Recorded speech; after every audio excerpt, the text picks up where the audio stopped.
The fire in the grand parlor crackled, casting dancing shadows on Eleanor Whitaker's silk gown. From her velvet chair she watched the flames, a queen in her gilded cage. She had everything a woman in 1831 Savannah could desire: a wealthy husband, a grand plantation, and servants to cater to her every whim. But as the night wore on, a secret rebellion was brewing within the walls of her own home. A rebellion that would end with her vanishing from a locked room, leaving behind nothing but a wisp of smoke and a lingering mystery. Before we carry on, please hit the subscribe button to make my day and let me know where you are watching from in the comments. The Whitaker Plantation, a sprawling expanse of emerald green fields and ancient moss-draped oaks, was a jewel in the crown of Savannah society. The grand house, with its towering white columns and wide, welcoming verandas, was a testament to the wealth and power of its owner, Mr. Whitaker. But behind the pristine facade, a different story was being written, a story of oppression, resentment, and the desperate yearning for freedom. The air, thick with the sweet, cloying scent of magnolias, was also heavy with the unspoken sorrows of the enslaved people who toiled under the relentless Georgia sun. Their days were a grueling cycle of labor from sunrise to sunset, their bodies aching and their spirits slowly eroded by the weight of their bondage. The vibrant green of the cotton fields, so beautiful from a distance, was a landscape of pain. Each boll picked by hands that would never know the profit of their labor. The moss that hung from the oaks like gray, spectral beards seemed to weep for the injustices that soaked the very soil of the plantation, a silent, ever-present witness to generations of suffering. Inside the main house, the grand parlor was the heart of the plantation, a room designed to impress and intimidate. The furniture, imported from Europe, was all polished mahogany and plush velvet, its dark wood gleaming with a deep, rich luster under the flickering candlelight. The carpets, thick and soft underfoot, were from the finest looms of Persia, their intricate patterns a dizzying display of wealth that muffled every footstep, creating an atmosphere of hushed reverence. And on the walls, portraits of stern-faced ancestors looked down with disapproving eyes, their painted gazes a constant reminder of the lineage and legacy that Eleanor was expected to uphold. It was a room of breathtaking beauty and suffocating formality, a gilded cage for the woman who was its mistress. Every object was perfectly placed, every surface polished to a mirror shine, a reflection of a life that valued appearance above all else, a world where authenticity was a dangerous and unwelcome guest. Eleanor Whitaker, at 25, was as beautiful and as carefully curated as the room she now sat in. With her porcelain skin, her raven black hair, and her eyes the color of a stormy sea, she was the epitome of Southern belle perfection.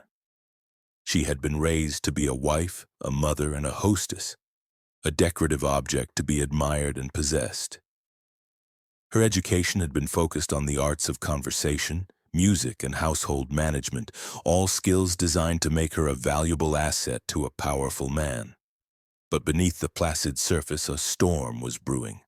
A deep, gnawing boredom had taken root in her soul, a sense of unease that she couldn't quite name. She was a prisoner in her own home, a bird in a cage, and she was beginning to beat her wings against the bars. Her days were a monotonous procession of trivialities, of overseeing menus, of arranging flowers, of receiving callers who spoke of nothing but gossip and fashion. The life she had been taught to desire felt like a beautiful, empty shell, and the silence of her own heart was becoming a deafening roar. Her only constant companion, the only person who saw behind the mask of the perfect plantation mistress, was Sarah Williams. Sarah, a house servant of 20, was as different from Eleanor as night from day. Where Eleanor was all cool elegance and studied grace d'homme, Sarah was a whirlwind of suppressed energy and fierce intelligence. Her skin was the color of rich, dark earth, and her eyes, large and expressive, missed nothing. She had learned to navigate the treacherous currents of the plantation with a quiet, watchful subservience, but inwardly, she was a raging fire of rebellion. She saw everything, heard everything, and remembered everything. She knew which floorboards creaked, which doors whispered on their hinges, which slaves harbored secret resentments, and which ones had given up all hope. And she was waiting for her moment, a moment when the suffocating order of the plantation would crack, if only for an instant, and offer a glimpse of a different future. The relationship between the two women was a complex tapestry of dependence and resentment. Eleanor, for all her airs of superiority, was utterly dependent on Sarah for her every need. It was Sarah who dressed her, who brushed her hair until it shone like polished jet, who brought her meals on a silver tray, who knew all her secrets, from the smallest vanity to the deepest, unspoken fear. And it was this very dependence that fueled Eleanor's resentment. She couldn't bear the thought that this enslaved woman, this piece of property in the eyes of the law, knew her so intimately, saw her in her moments of weakness, of vulnerability, of unadorned humanity. It was a violation of the natural order of things, a crack in the facade of her own authority.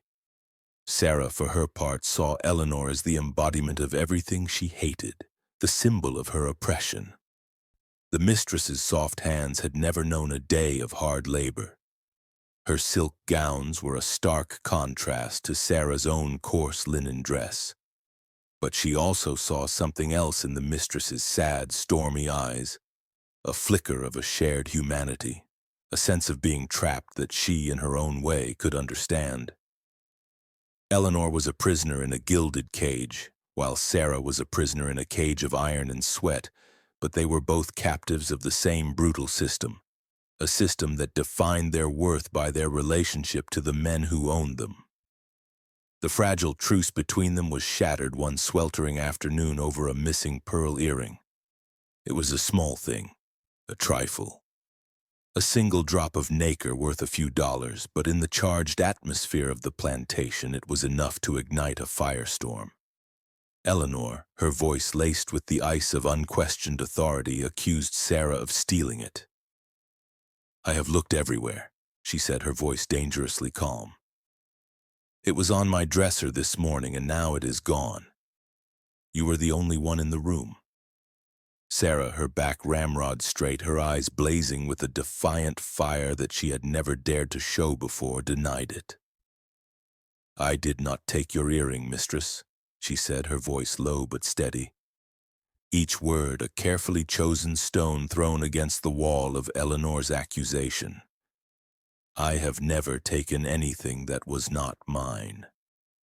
The confrontation was a clash of two worlds, a battle of wills fought in the suffocating confines of Eleanor's boudoir.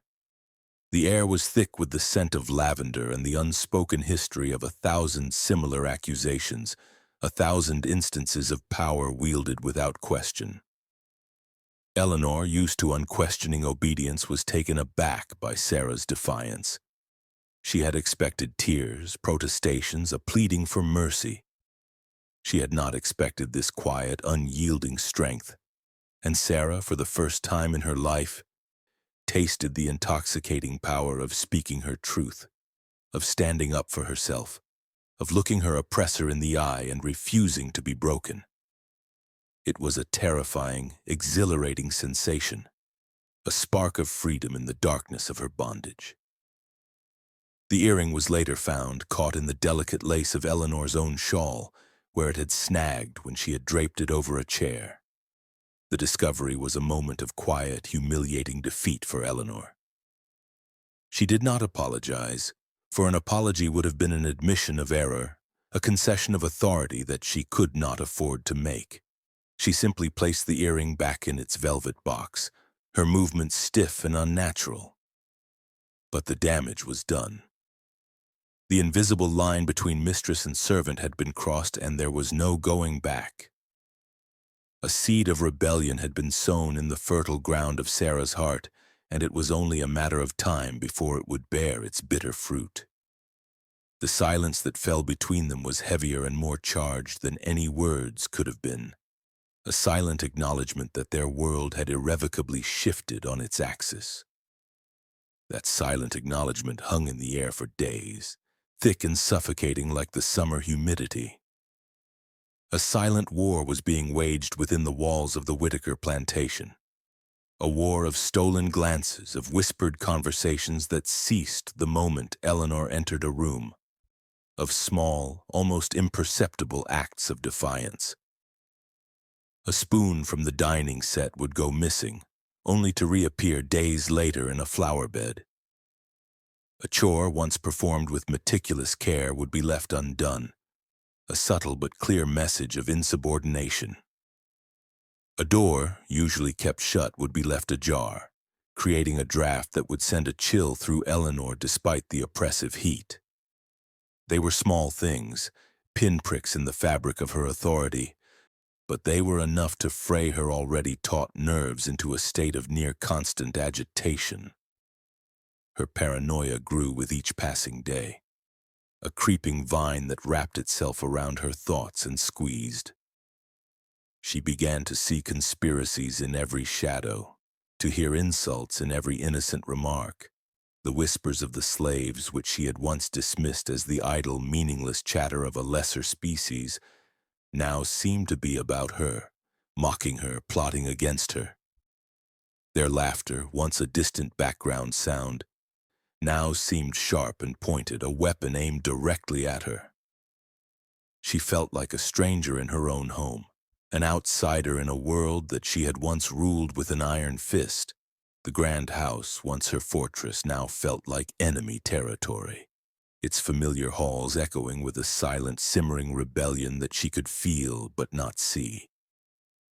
Meanwhile, Sarah, her heart still burning with the injustice of the accusation, had made a decision. It was not a dramatic, thunderous resolution, but a quiet, cold certainty that settled deep in her bones. She would not spend the rest of her life in bondage. She would not die on this land, her body broken and her spirit extinguished. She would be free, or she would die trying. She began to make secret inquiries, to listen more intently to the conversations of the other slaves, her ears attuned to the coded language of hope and escape. She started to piece together the fragmented whispers of an underground network, a secret railroad of brave souls who helped people like her escape to the north. It was a dangerous game, a game where a single misstep, a single misplaced word could cost her her life. But the taste of freedom she had experienced in that moment of defiance in Eleanor's boudoir was a powerful intoxicant, and it was a risk she was willing to take. The arrival of Clara, Eleanor's cousin from Boston, was a breath of fresh air in the suffocating atmosphere of the plantation. Clara was everything that Eleanor was not, outspoken, independent, and fiercely intelligent. She arrived in a cloud of northern briskness, her clothes practical and unadorned, her gaze direct and unapologetic. She was a woman of strong convictions, and one of her strongest convictions was that slavery was a moral abomination, a stain on the soul of the nation. She had come to Savannah for a short visit, a family obligation that she clearly found distasteful, but her presence was a catalyst that would set in motion a chain of events that would change the course of all their lives. She was a secret abolitionist, a member of a clandestine organization that was dedicated to the eradication of slavery, a fact she kept hidden behind a veneer of polite, if pointed, social commentary. And in Sarah she saw a kindred spirit, a woman of courage and intelligence who deserved to be free. She saw it in the way Sarah carried herself, in the spark of defiance that still lingered in her eyes, in the quiet dignity that even the brutality of slavery could not extinguish. The dinner conversations at the Whitaker plantation became a battleground of ideologies. Mr. Whitaker, a man who enjoyed the sound of his own voice, would pontificate at length about the natural order of things, the benevolent necessity of the peculiar institution. He spoke of the slaves as children, incapable of self-governance, who required the firm, guiding hand of a master for their own good. Clara, with her sharp wit and her unassailable logic, would dismantle his arguments with a surgeon's precision.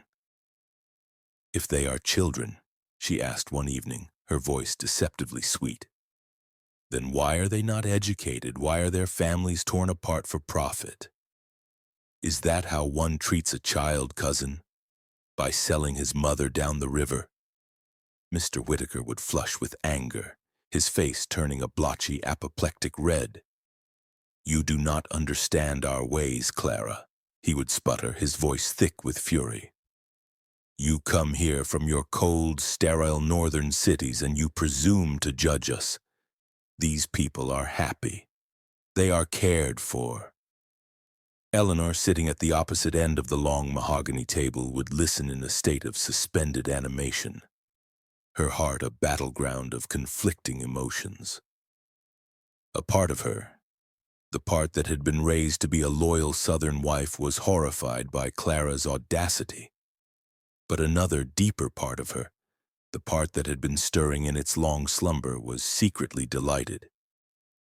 Clara was saying the things that Eleanor had never dared to even think, giving voice to the formless, unspoken unease that had been gnawing at her soul. Clara's words were like a chisel, chipping away at the wall of prejudice and ignorance that had been built around her since birth. For the first time, she was hearing a different story, a different truth, and it was both terrifying and exhilarating. One afternoon, driven by a restlessness she could not name, Eleanor wandered into the library, a room she rarely entered. It was her husband's domain, a place of leather-bound books and the faint, pleasant smell of old paper and pipe smoke. And there, in a shaft of dusty afternoon sunlight, she found Sarah.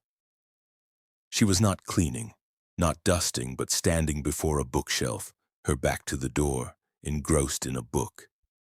It was a place she was forbidden to enter, a transgression that would normally have earned her a harsh punishment. Eleanor froze in the doorway, her initial impulse a surge of anger at this blatant act of insubordination. But then she saw the book in Sarah's hands. It was a book of poetry by Keats, a book that Eleanor herself had read and loved, its pages filled with a beauty and a passion that had once stirred her own young heart. For a moment, the barrier between mistress and servant, between white and black, dissolved.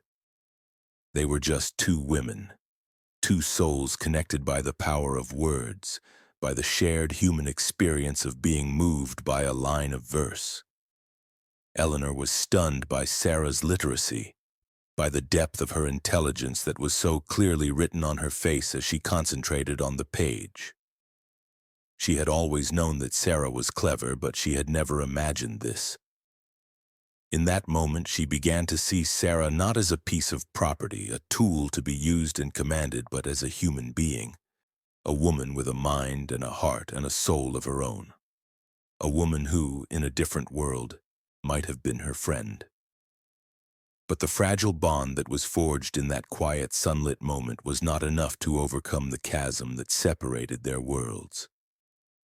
Sarah, her resolve hardened by years of suffering and a lifetime of broken promises, knew that she could not trust Eleanor.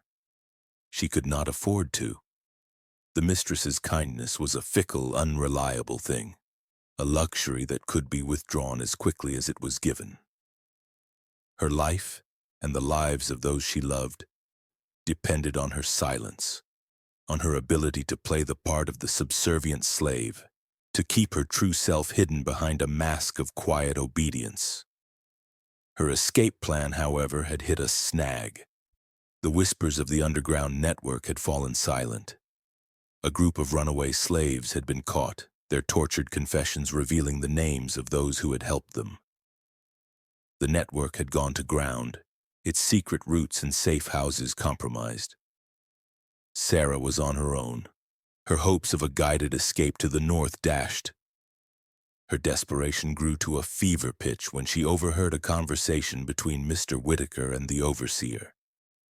She was polishing the silver in the dining room, her movements slow and silent, her presence so familiar that the two men spoke as if she were not there.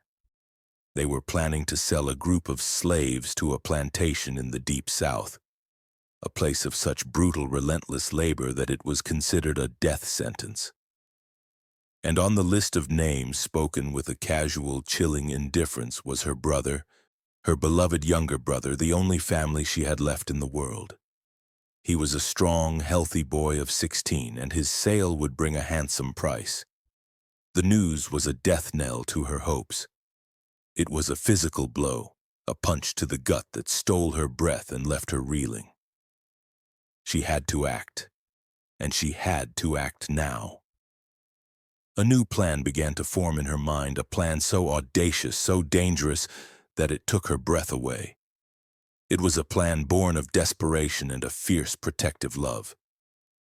She would use Eleanor, the mistress of the plantation, the queen of the gilded cage, as a pawn in her own game of freedom. It was a terrible, desperate plan, a plan that would require her to betray the flicker of trust that had begun to grow between them, to manipulate the very woman who was beginning to see her as a fellow human being. But she had no other choice. She would save her brother, and she would save herself, no matter the cost. The whispers and shadows of the Whitaker plantation were about to coalesce into a storm that would sweep them all away, leaving nothing but a legacy of mystery and a story that would be told for generations to come. The quiet rebellion was about to become a revolution.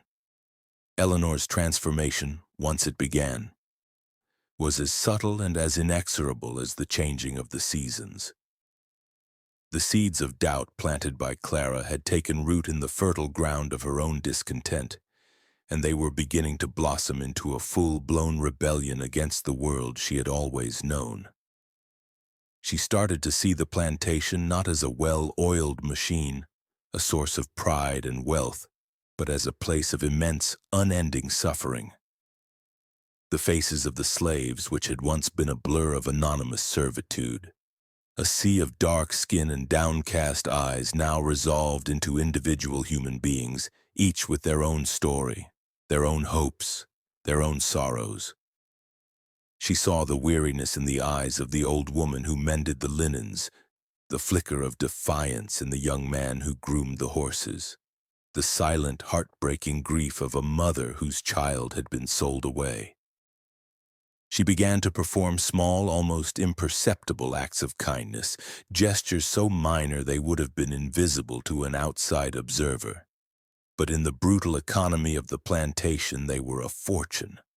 A word of praise for a well-done chore, spoken in a tone that lacked the usual edge of command. A piece of fruit from her own plate, left on a windowsill in the laundry house where the heat was most oppressive. A blind eye turned to a minor transgression, a dropped cup that was not met with a tirade of anger, a moment of rest in the shade that was not punished with the lash. They were small gestures, but they were a revolution in their own way.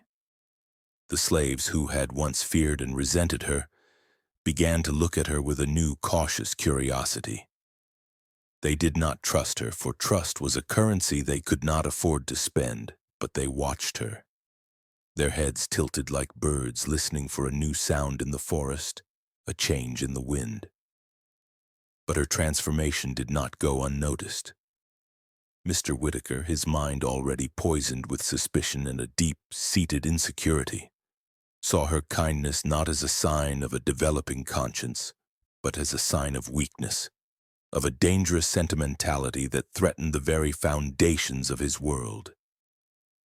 He believed that control was maintained through fear, and any deviation from that principle was a crack in the dam that held back the flood of chaos. He became more controlling, more violent, his rages more frequent and more terrifying.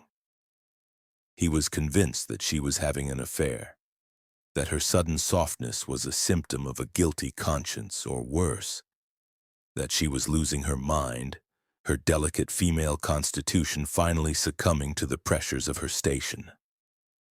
"You are becoming soft, Eleanor," he snarled at her one evening, his breath hot with brandy as he cornered her in the hallway.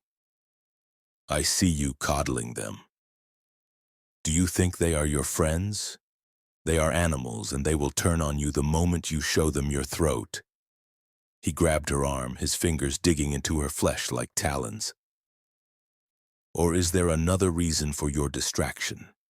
Is there a man who has turned your head, made you forget your duties as a wife?" His eyes, bloodshot and wild, searched her face for a sign of guilt, his own paranoia a suffocating presence in the narrow space. Sarah, meanwhile, was putting the final touches on her own desperate plan. She had spent years studying the herbs and plants that grew in the swamps and forests around the plantation, learning their secrets from the old woman who was the plantation's healer, a woman whose knowledge stretched back generations, a tapestry of African wisdom and hard-won experience. She knew which plants could heal a fever, which could soothe a wound, and which could harm. And she knew which ones could blur the line between reality and illusion, which ones could open the doors of the mind to a world of shadows and whispers. She began to secretly administer a hallucinogenic herb to Eleanor, a powder so fine that it was undetectable when mixed with her food or drink. It was the root of a rare, night-blooming flower that the healer had called the dream vine. Sarah would grind it into a fine dust between two stones, her heart a cold, hard knot in her chest. She would slip it into Eleanor's morning tea, her afternoon lemonade, her evening wine, her hands steady, her face a mask of placid obedience. The effect was slow at first, a subtle shift in Eleanor's perception of the world. A shadow in the corner of her eye would seem to move, a gust of wind would sound like a whispered name. The intricate patterns on the wallpaper would seem to writhe and twist when she stared at them for too long. But as the days went on, as the poison accumulated in her system, the visions became more vivid, the nightmares more terrifying. Eleanor, already in a fragile state of mind, her nerves frayed by her husband's cruelty and her own internal turmoil, was no match for the powerful drug. She began to see things that weren't there, to hear voices that no one else could hear. The ghosts of the plantation, the spirits of the countless slaves who had suffered and died on that land, began to haunt her waking hours. She would see a young boy with whip marks on his back standing at the foot of her bed, his eyes full of a silent, sorrowful accusation. She would hear the sound of a woman weeping in the empty halls at night, a sound that would send a chill down her spine and make the hair on her arms stand on end. She would wander the halls at night, her eyes wide with a terror that was both real and imagined, talking to herself, to the phantoms that only she could see. Sarah, her heart a cold, hard knot in her chest, was always there to comfort her. She would find Eleanor cowering in a corner, her body trembling, her voice a hoarse whisper as she described the horrors that were unfolding before her eyes. Sarah would wrap a shawl around her shoulders, her touch gentle, her voice a soothing balm. "It was just a dream, mistress," she would say, her own guilt a bitter taste in her mouth. "There is nothing here. You are safe." She was playing a dangerous, cruel game, a game that was taking a toll on her own soul. She was poisoning one woman to save herself and her brother, and the moral weight of her actions was a heavy burden to bear. But every time she looked at her brother, every time she saw the fear in his eyes as the overseer walked by, she knew that she had to see it through. She was a surgeon, cutting away a part of her own humanity to save the life of the person she loved most in the world. The confrontation between Eleanor and her husband was inevitable. It was the culmination of weeks of escalating tension, a perfect storm of his paranoia and her drug-induced hysteria. He found her one night in the parlor, standing before the fireplace, her hair disheveled, her eyes wild and unfocused, talking to the portrait of his great-grandfather that hung above the mantelpiece. "He knows," she whispered, her finger pointed at the stern, painted face. "He sees what you do. He sees the blood on your hands." Mr. Whitaker stared at her, his face a mask of cold, controlled fury. This was the final proof, the undeniable evidence of her madness. He had suspected it for weeks, but now he saw it in all its terrifying, humiliating glory. His wife, the beautiful, elegant Eleanor Whitaker, was a madwoman.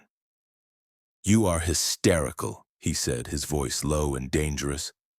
"You are shaming me. You are shaming our family." He grabbed her by the shoulders and shook her, his grip brutal. "I will not have it, do you hear me? I will not have a madwoman for a wife. I will send you to an asylum, a place where they know how to deal with women like you. You will be locked away and you will never see the light of day again."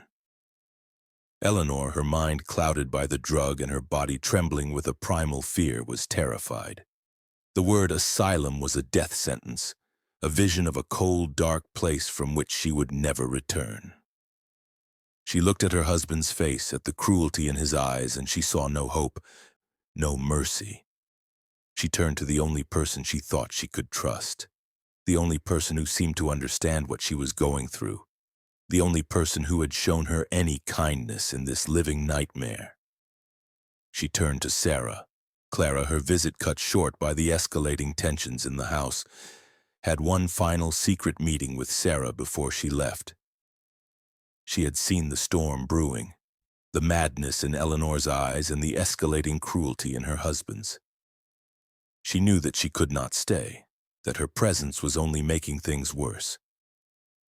But she could not leave without doing something, without offering some small measure of hope in this hopeless place.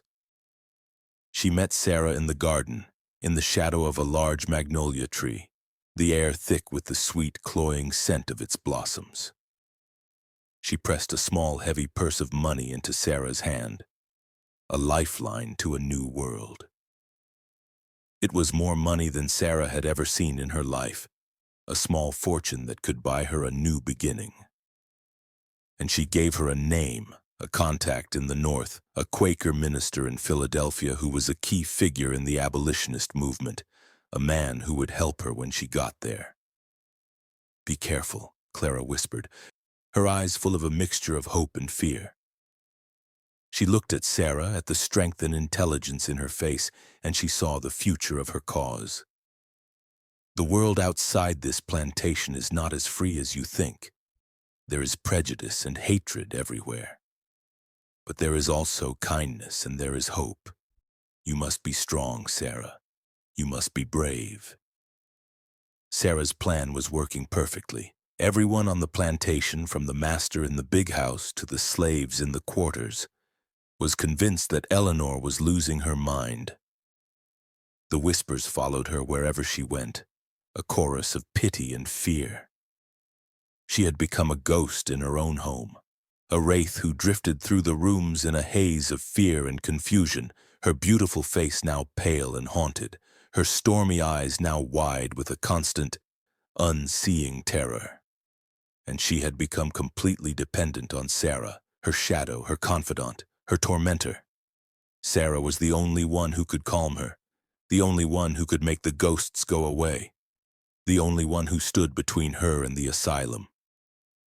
The stage was set for the final act, a drama of fire and smoke, of disappearance and deception that would be played out on a dark and stormy night. The unraveling was almost complete. The night of the disappearance was a night of high drama, a night when the heavens themselves seemed to be in turmoil. A violent thunderstorm, which had been brewing all day in the oppressive Georgia heat, finally broke over the plantation, unleashing a torrent of rain and a barrage of thunder and lightning. The wind howled like a banshee, tearing at the ancient moss-draped oaks and rattling the windows of the grand house as if demanding entry. It was a night fit for a tragedy or a rebellion, a wild elemental chaos that mirrored the turmoil about to be unleashed within the Whitaker home. The sky, a canvas of bruised purple and angry black, was ripped open again and again by jagged slashes of white, hot light, each flash illuminating a world washed clean and made strange by the deluge. Inside the house, the atmosphere was thick with a mixture of anticipation and fear. The slaves who had been whispering about Sarah's plan for days in the secret language of the oppressed were on edge, their hearts aflutter with a mixture of hope and terror. They went about their evening chores with a forced, unnatural calm, their movements stiff, their eyes avoiding each other lest a shared glance betray the monumental secret they all carried. The overseer, a cruel and suspicious man named Jebediah, had been watching Sarah like a hawk all day, his beady eyes following her every move. He sensed the shift in the air, the electric tension that had nothing to do with the approaching storm. He knew that something was afoot, that the quiet subservience of the slaves felt different today. Brittle and thin like a sheet of ice stretched over a raging river. He couldn't quite put his finger on it, but his instincts, honed by years of enforcing a brutal order, screamed that the foundation of his power was trembling. Sarah, her face a mask of calm, went about her duties with a quiet efficiency that belied the storm that was raging in her own heart. She had made her final preparations, each action a deliberate step on a path from which there was no return. Her few belongings, a change of coarse linen clothes, a small pouch of dried meat and hard biscuits, and the precious purse of money from Clara, were hidden in a tightly wrapped bundle of oilcloth, tucked away in the hollow of a lightning-scarred tree at the edge of the woods. She had said her goodbyes to her brother, a heartbreaking, tearless farewell in the suffocating darkness of the slave quarters. He had looked at her, his young face a mixture of fear and a dawning, terrible understanding. She had not dared to hug him, for such a display of affection would have been a weakness, a crack in her armor. "I will come back for you," she had whispered, her voice thick with an emotion she dared not show. The words, a sacred vow, a promise that would become the driving force of her new life.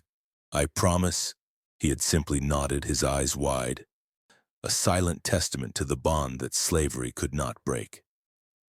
As the storm reached its peak, its fury shaking the very foundations of the house, Sarah made her move. She went to Eleanor's room, a small, dark vial of a powerful, concentrated dose of the hallucinogenic herb hidden in the palm of her hand. The liquid inside was a deep, viscous black, distilled from the dream vine with a potency that could shatter a mind already teetering on the brink. Eleanor, already in a state of heightened anxiety due to the storm, her nerves screaming with every clap of thunder, was an easy target. She was pacing the room like a caged animal, her hands twisting in the fabric of her silk nightgown. Sarah mixed the drug into a glass of water and gave it to her, her voice a soothing balm in the chaos of the night, a hypnotic lullaby against the storm's violent percussion. "Drink this, mistress," she said, her expression one of deep, feigned concern. "It will calm your nerves." The effect of the drug was almost instantaneous. Eleanor drank it down without question, her trust in Sarah now absolute. A moment later, her eyes, already wide with fear, became unfocused, the stormy sea within them clouding over, becoming placid and empty.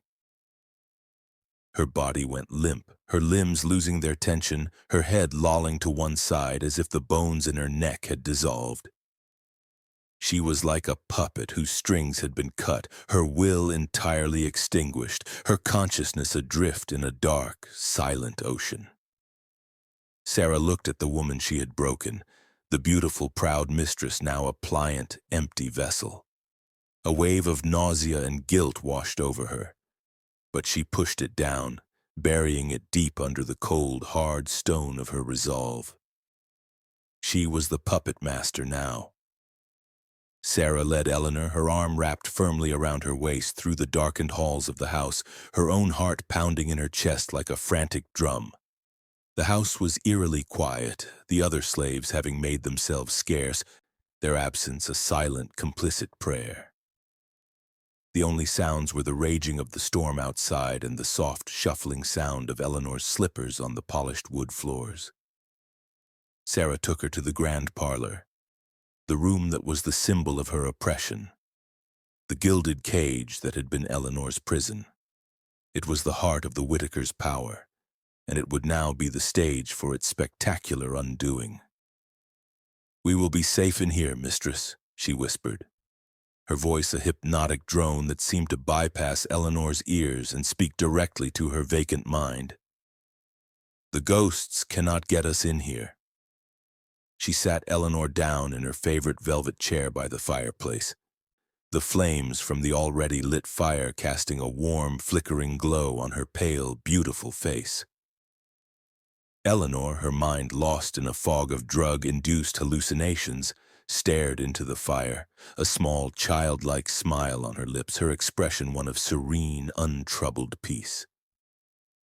She was in another world, a world of Sarah's making, far away from the horrors of the plantation and the terrors of her own mind.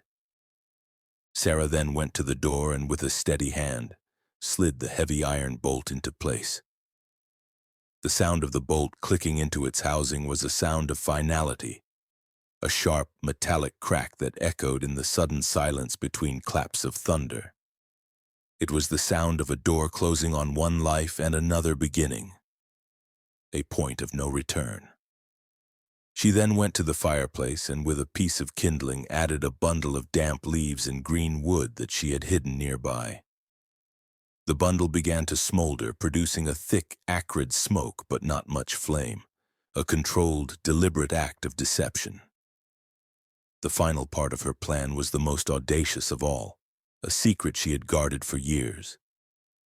Years ago, while cleaning the parlor, a task she had been assigned as a punishment for some minor infraction, she had discovered a secret passage. It was a relic from a time before the Whitakers, when the house had been used as a hiding place for smugglers moving contraband up the Savannah River.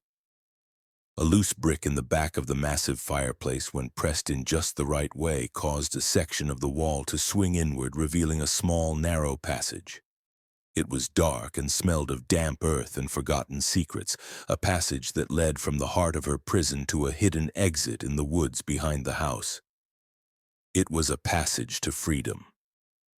As the smoke began to fill the room, thick and cloying, Sarah took one last look at the woman in the chair, the woman who was both her victim and her savior.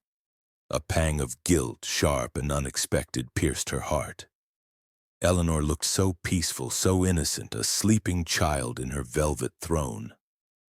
For a fleeting, terrible moment, Sarah saw not the symbol of her oppression, but the woman who had shared a love of poetry with her, the woman whose eyes held a flicker of a shared captivity. But then she thought of her brother, of the life of freedom that awaited her, of the generations of suffering that had soaked the very ground she stood on, and she hardened her resolve. This was not murder. It was war. And in war, there were always casualties. She opened the secret passage, the mechanism groaning in protest after years of disuse, and slipped into the waiting darkness. The heavy stone swung shut behind her, leaving no trace of its existence. Sarah Williams was gone.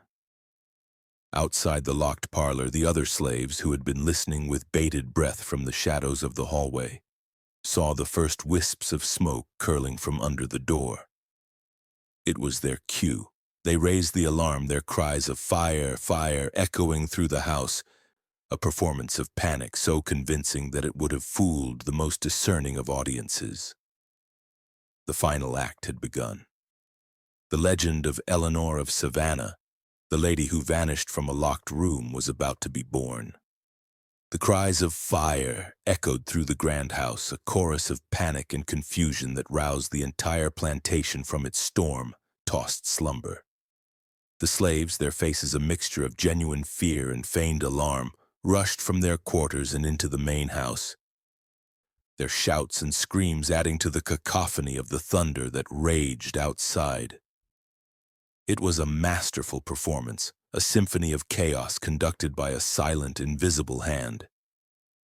They swarmed towards the parlor, their bodies a wave of frantic energy, their eyes wide with a terror that was both real and exquisitely fabricated. The overseer, Jebediah, was the first to arrive at the scene, his face a mask of fury and suspicion. He was a bull of a man with a thick neck and small, beady eyes that missed nothing. He saw the smoke, thick and black, curling from under the locked parlor door, and without a moment's hesitation, he began to bellow orders, his voice a raw, powerful instrument of command.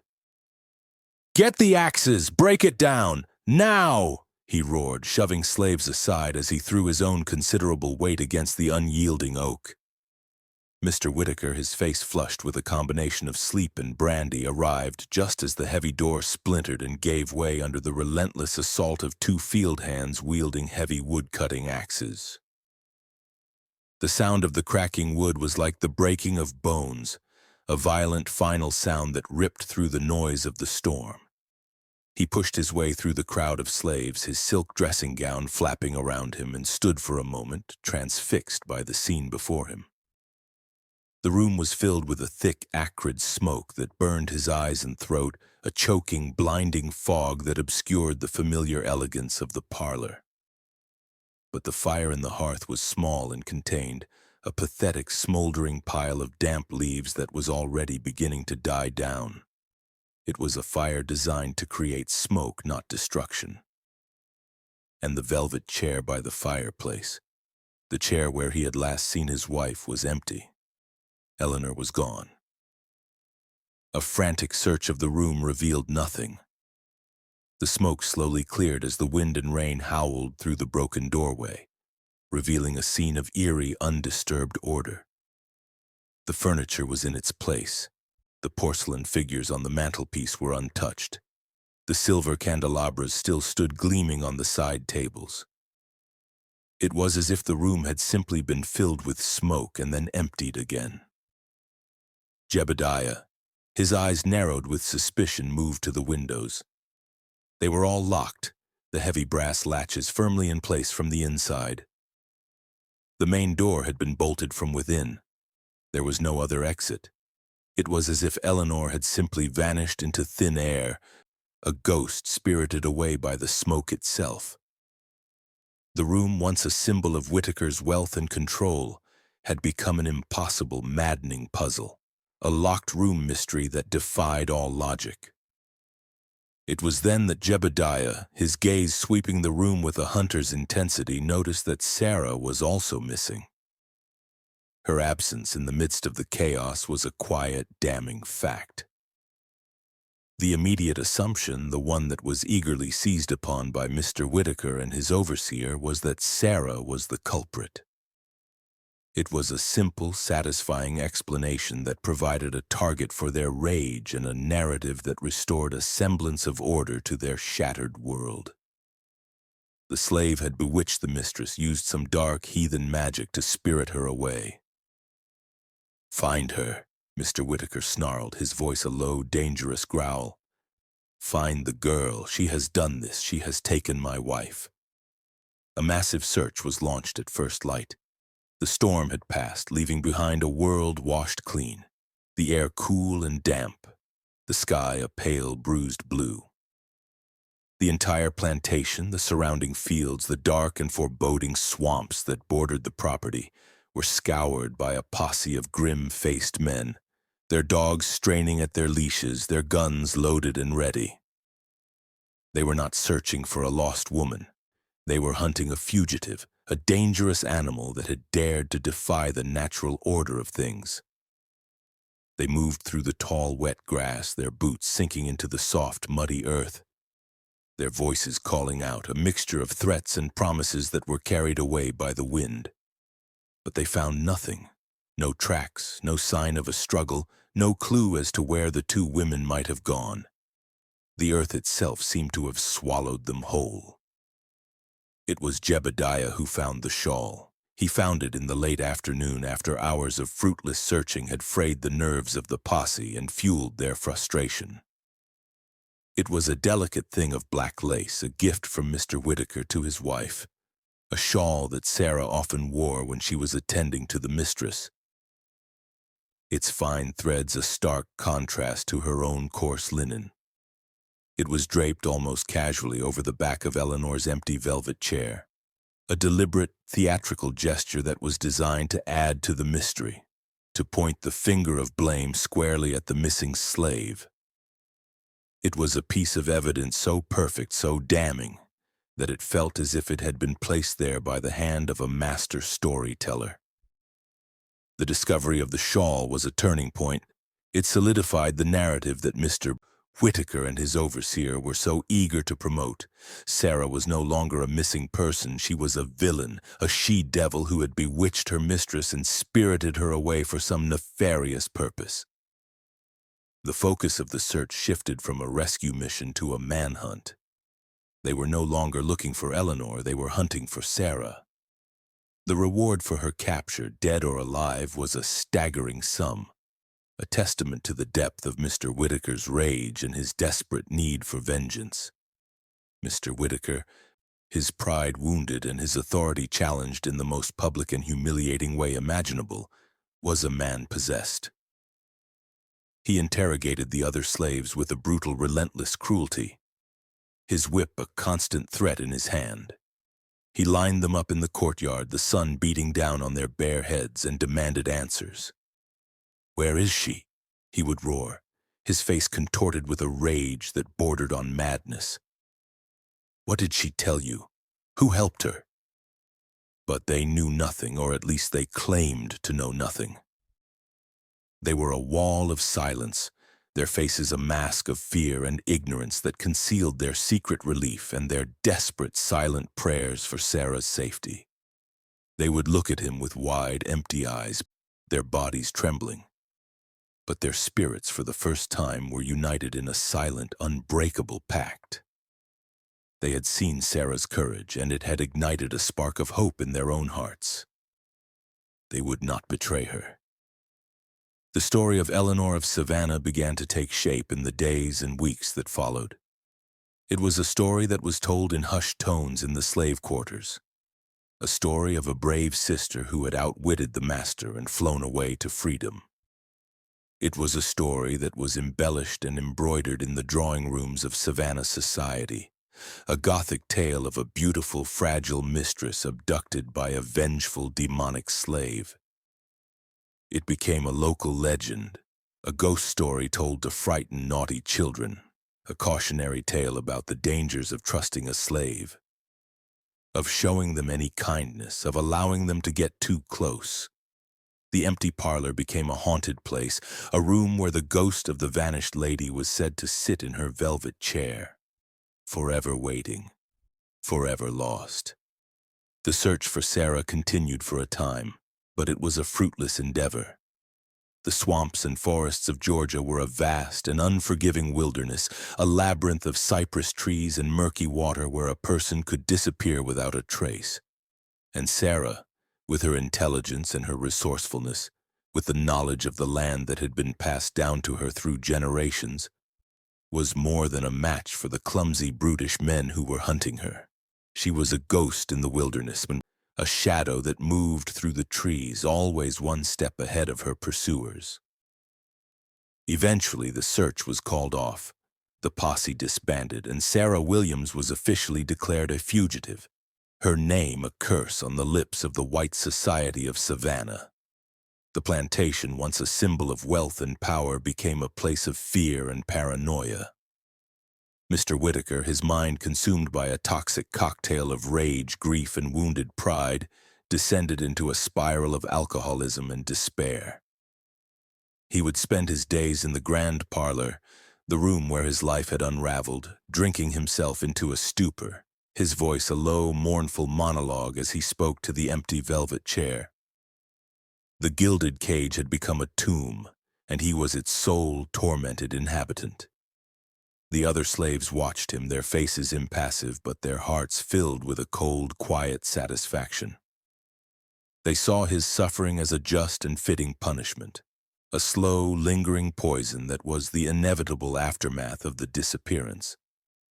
The rebellion had been a success, but its victory was a quiet, bitter one, measured not in freedom but in the slow, inexorable decay of their oppressor.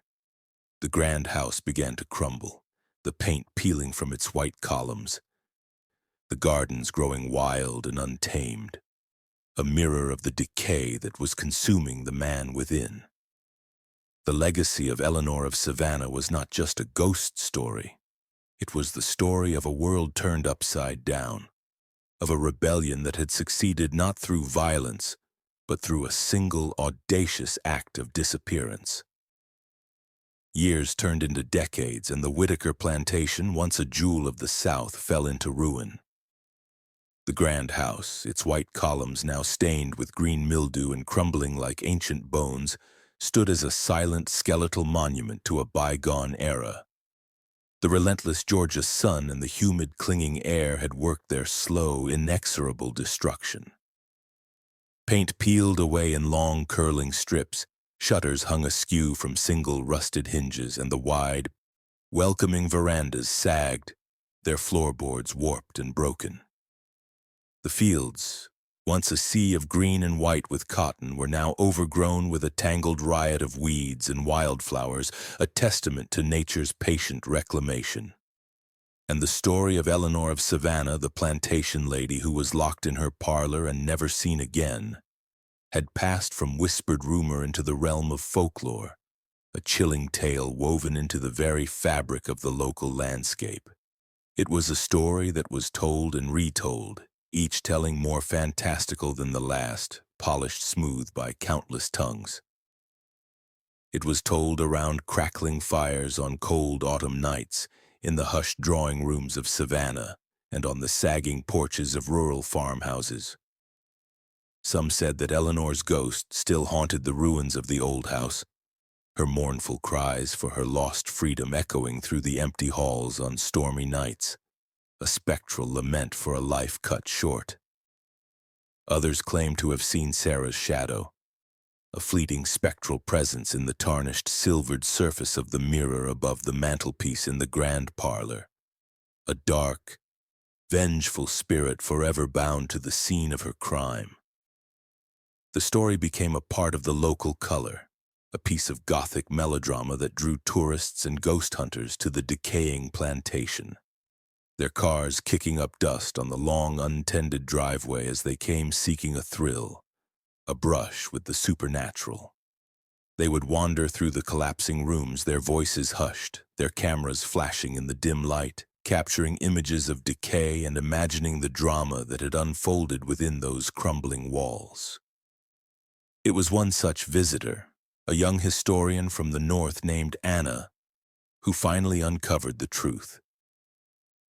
Anna was not interested in ghosts or legends. She was a scholar, a seeker of facts, a woman who believed that the past, no matter how painful or inconvenient, deserved to be known. She had a quiet, determined intensity, her spectacles perched on her nose, her hair pulled back in a practical bun.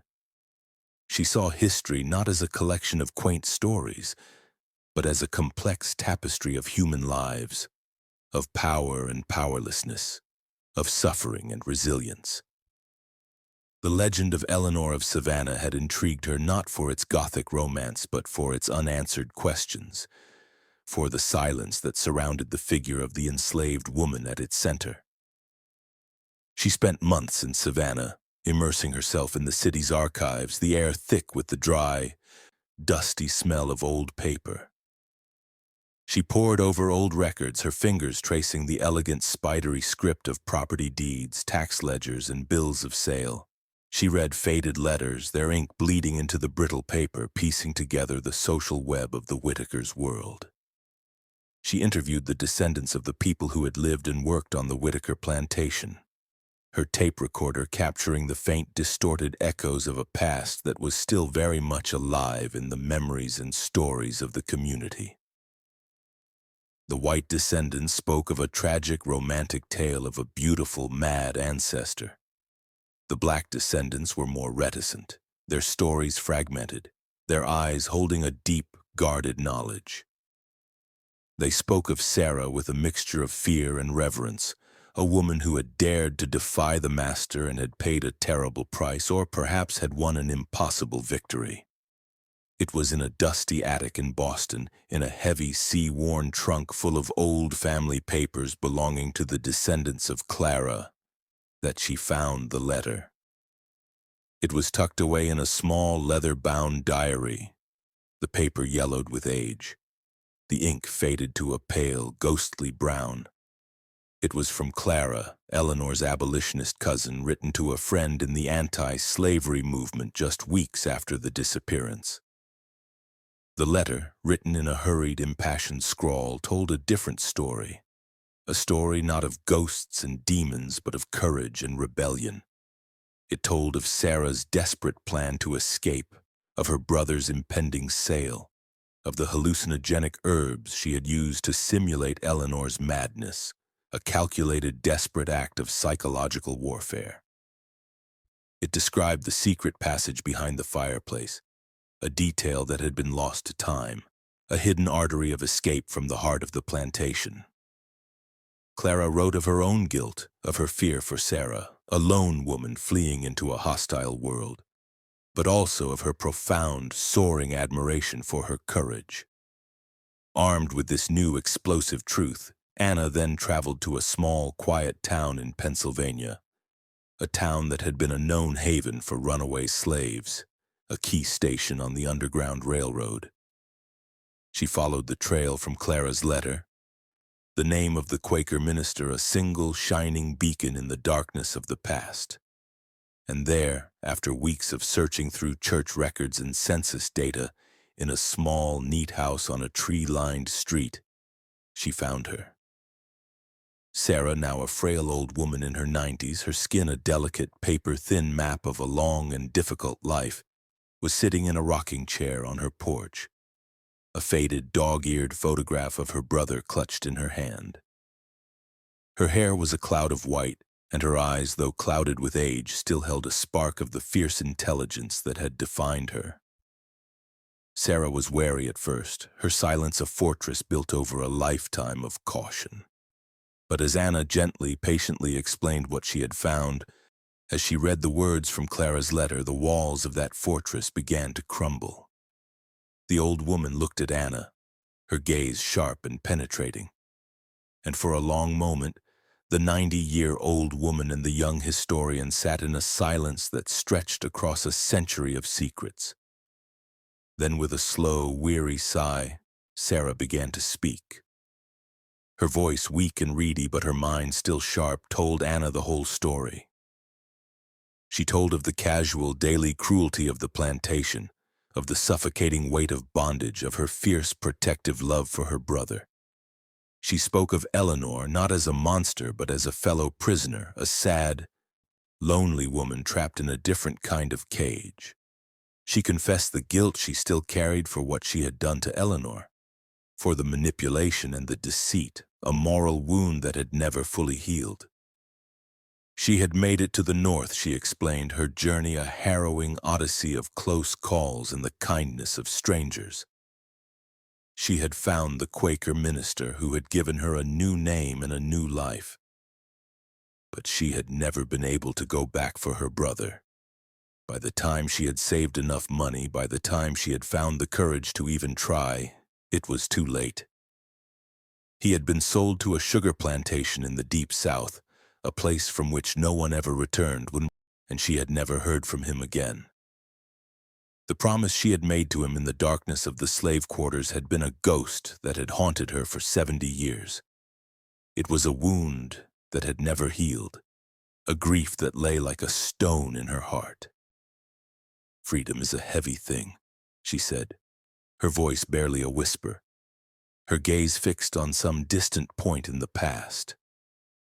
She looked down at the worn photograph in her hand, her thumb stroking the faded image of a young boy's face. "It is bought with a price that you can never fully repay. I won my freedom, but I lost a part of my soul to get it. I have lived a long life, a free life. I have had children and grandchildren, and they have never known the lash. And for that I am grateful. But not a day has gone by that I have not thought of him. Not a day has gone by that I have not wondered if the price was too high. Anna, her heart full of a mixture of awe and sorrow, listened until the old woman had no more words, her own tears falling silently onto the pages of her notebook. She had come seeking the solution to a historical mystery, but she had found something far more profound. A human story of unimaginable courage, of unbearable loss, of the complex, messy, and often brutal reality of the fight for freedom. She wrote her book. It was a book that told the true story of Eleanor of Savannah, a story that stripped away the layers of legend and myth and revealed the human drama that lay at its core. It was not a simple tale of heroes and villains, but a story of two women, one white and one black, who were both prisoners of a cruel and unjust system, their lives intertwined and their fates sealed by the brutal logic of slavery. And it was a story of one woman's incredible courage, her desperate, audacious bid for freedom, and the terrible price she had paid for it. The legend of Eleanor of Savannah lives on, a ghost story that is still told in the moonlit nights of the South, a whisper of Gothic romance that clings to the ruins of the old plantation. But now, thanks to Anna, the truth is also known. The truth of a woman who refused to be a slave, a woman who took her destiny into her own hands and, in doing so, became a legend of a different kind. A legend of rebellion, of resilience, of the enduring, unbreakable power of the human spirit to break free from its chains, no matter the cost. The shadow in the mirror was not a ghost, it was a memory, a testament to a woman who had walked through fire and smoke and had emerged on the other side, forever changed, but finally breathtakingly free.